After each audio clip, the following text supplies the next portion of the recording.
V milijardah let zemljinega obstoja so se podnebne spremembe dogajale pogosto. Izmenjavale so se ledene dobe in toplejša obdobja. Še pred 125 tisočimi leti je bilo na našem planetu topleje, kot je danes. Gladina oceanov je bila približno 4 do 6 metrov višje.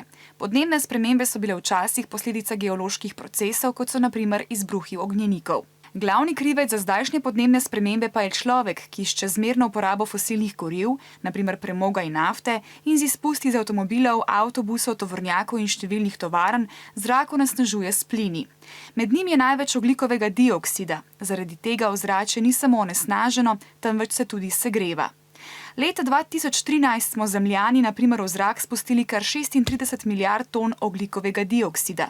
S krčenjem gozdov, ki ogljikov dioksid s fotosintezo spreminjajo v kisik, pa škodljivi vpliv plinov še povečujemo. Ti tako ostajajo v zemljinem ozračju znotraj ozonskega plašča, ki nas ščiti pred sevanjem iz vesolja. Plini ozonski plašč rečijo in povzročajo segrevanje ozračja, torej tudi spremembe podnebja.